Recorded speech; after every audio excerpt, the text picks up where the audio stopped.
This one is a follow-up for a video I created recently playing with the kettlebell with the Dragon Flow. And I had some questions about the Dragon Lunge and how to do it. So I'm gonna break that down. The focus is gonna be on the body weight, not the kettlebell, but just a quick revisit. And there's a lot of ways we can do this, but you know, doing various techniques here, boom, with that dragon. And again, it can be extremely freestyle, but I'm not going to get into that in this video. Okay, that's just a recap. You can check that one out when I was doing the Dragon Flow.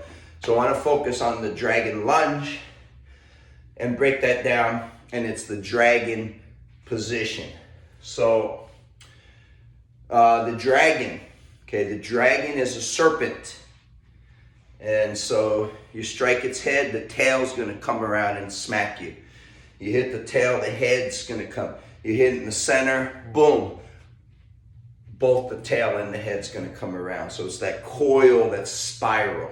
That's the idea of the dragon.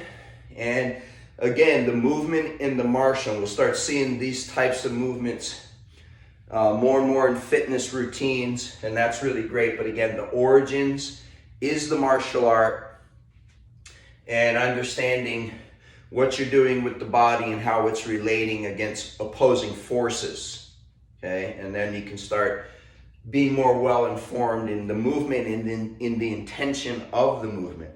So with the dragon, it's a cross, okay? So you have that midline, you cross the midline. So you cross the midline, that's a forward, you cross. Okay, versus, right, the feet come to the midline or staying on the midline. Here, it's a rear cross, you're coming behind and crossing. Okay, and then from there, it's the position. So from this view,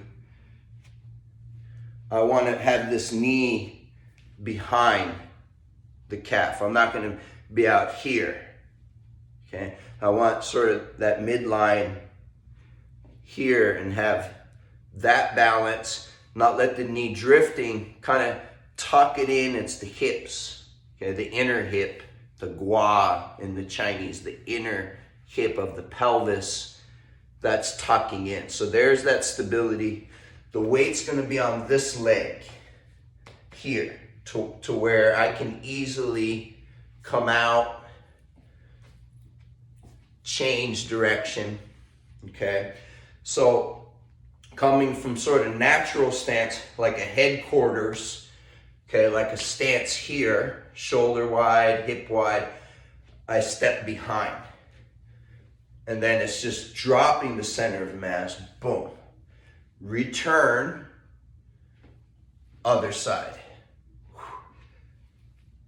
Okay, so then with the kettlebell, it can be here, right?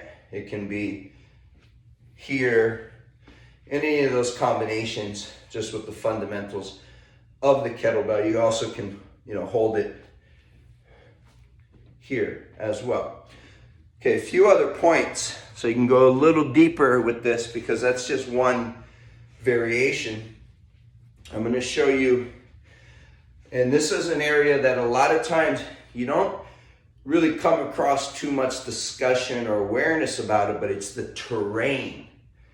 The terrain is the surface that you are existing upon. It's extremely relevant in the martial science. And, you know, basically, it's a big difference if you're fighting on a hilly terrain, a rocky mountain, versus some slick, flat, wet grass, right? Versus some ice, versus some marsh.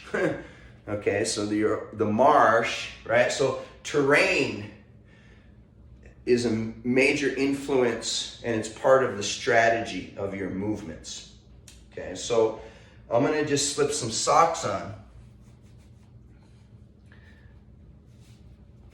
Okay, and so with the carpet and barefoot, there's friction.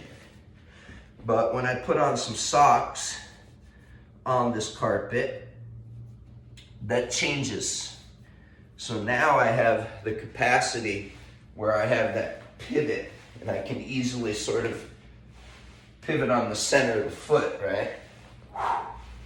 Of course, we can do these with the kettlebell. So I can do the dragon twisting.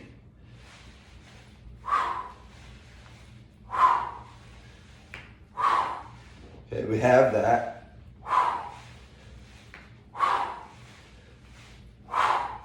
That twisting. Okay, so that's that idea. If I have a slick terrain, I sort of have that ability to slide.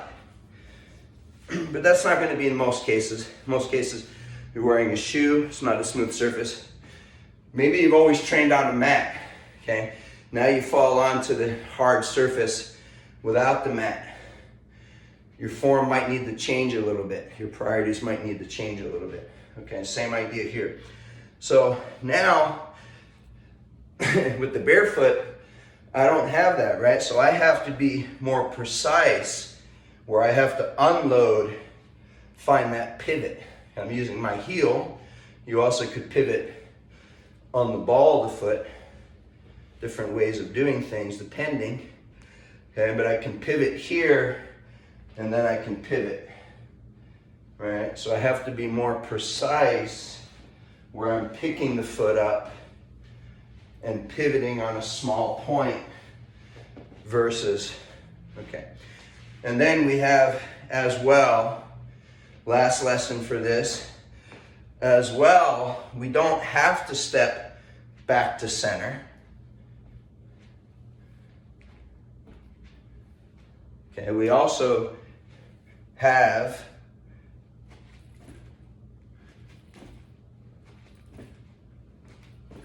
the ability to switch without that center referral. So from here, okay, I have step center here, okay, but I also have from here, I have this.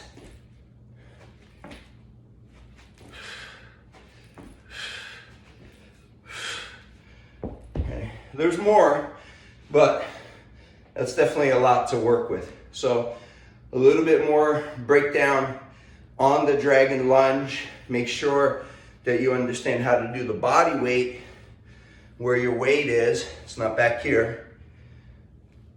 Okay, body weight, then incorporate with the kettlebell. As always, more questions, leave them in the comment section and we'll cover some more in a future video.